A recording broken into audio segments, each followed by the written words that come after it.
જય માતાજી, જય સદારામ બાપા મહાદેવ. આપણે ઉઠી અને બ્રશ બીજું કરી લીધું છે, ચા બીજું કરી અને પછી ટિફિન લઈ ઓફિસ રવાના.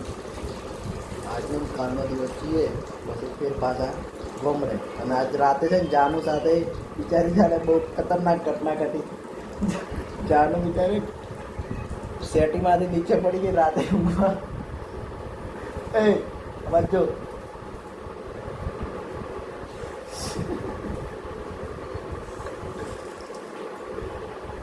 જય માતાજી બોલ. જય માતાજી. બોલ છે. ચા પી અને નાવાનું પછી નાહી અને પછી આપણે ઓફિસ જઈશું. અને શ્રવણભાઈ ગામડે જવાના છે, ઘરે જવાના લગ્ન છે એટલે ભાઈ ખુશ છે એટલા કે વધે છે ને અહીંયા રૂમે આવતા હતા ને રૂમે આવવાનું ભૂલી ગયા, બીજી જગ્યાએ જતા રહ્યા, જૂના રૂમે જતા રહ્યા, એટલા ખુશ છે આજે. શ્રવણ ભગત હેડ્યા છે ગોમડે પૈણવા હારો થઈને. પૈણવાની ખુશી તો એટલી છે ને બાકી, પણ હાલ તો ઠીક છે, પણ પછી જરી ભરેલા સાફા જરીને ભરીને બધું ઉતરી જવાનું છે. હાલ તો ઠીક છે.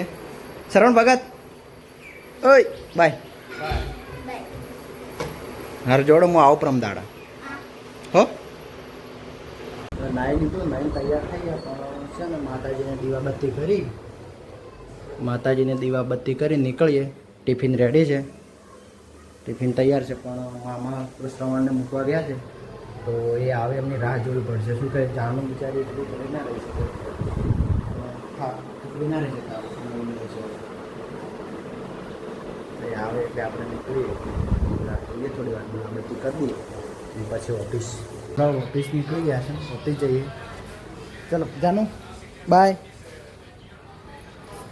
જતા રહીએ. આપણે છે ને અહીંયા મામાના છોકરાના લગ્નની પત્રિકા છપાવવા આપી દીધી, લેવા આવ્યા હતા તો પત્રિકા લઈ લીધી. તો 3 દિવસે ગામડે જવાનું તો પછી અત્યારે બધું ભેગું કરીને રાખીએ તો જલ્દી નીકળવા થાય. ઘરે આવી ગયા, પણ જોઈશે ને નાહવું પડશે, પણ એના પહેલાં જોવું પડશે કે પાણી ગરમ આવે છે કે ઠંડુ આવે છે, કેમ કે કાલે ગરમ પાણી આવે. આ તો ઠંડુ આવે જાનું પણ ઠંડુ આપણને પહેલાં છે ને કે છાશ લેતા આવીએ, છાશ લાવવાની છે.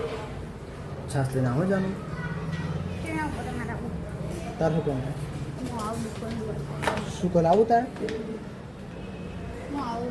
કોઈ લાવવાનું છે એમને? છાશ લાવી દઈએ.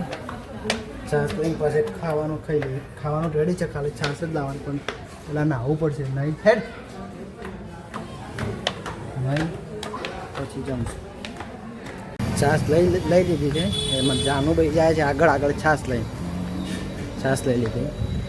અને જાનુ માટે પેપ્સી, 4 પેપ્સી જાનુ માટે.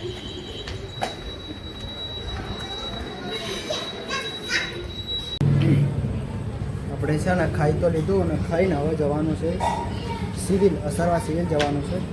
અમારા એક રિલેટિવ્સ ત્યાં એડમિટ છે, હવે એમના સમાચાર લેવા માટે સિવિલ જવાનું છે. મોડું થઈ જશે, ત્યાં સિવિલ જઈએ, જઈને આવીએ એમના સમાચાર લઈને. પછી કાલે 3 દિવસે ગામડે જવાનું તો બહાર સેટ થાય ને સમાચાર લઈ લઈએ. આપણે સિવિલ જઈ તો આવી ગયા, સિવિલ જઈને આવ્યા સમાચાર લઈને. સારું છે, અમને તબિયત બહુ સારી છે હવે, એવું બધું છે ને એટલું બધું. સુઈ જઈએ.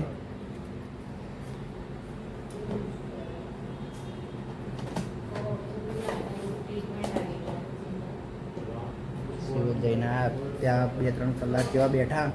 હજુ બેહવું હતું અમારે તો, પણ છે ને ત્યાં શું કે પેલા બધા રૂલ્સ હોય અને બીજા પેશન્ટ બી આપણા લીધે હેરાન થતા હોય. આખો જનરલ વોર્ડ હતો તો ત્યાં બીજા પેશન્ટ બી હેરાન થાય, તો પછી એમના રૂલ્સ હોય તો પછી સિક્યુરિટીવાળાએ આવ્યા. ભાઈ એકવાર કીધું કે ભાઈ આવી રીતના છે તમારે આટલી વાર, હવે તમે જાઓ. તો બી બેઠા થોડી વાર વધારે. અમે એકવાર આવ્યા હતા તો અમે ના નીકળ્યા, ફેર બીજી વાર આવીને ભાઈ કીધું કે તમે હવે જાઓ, બહુ થઈ ગયું. પછી અમે નીકળી ગયા હતા સમાચાર લઈને. 2-3 કલાક જેવા બેઠા. ચલો અહીંયા બ્લોગ પૂરો કરીએ. જય માતાજી.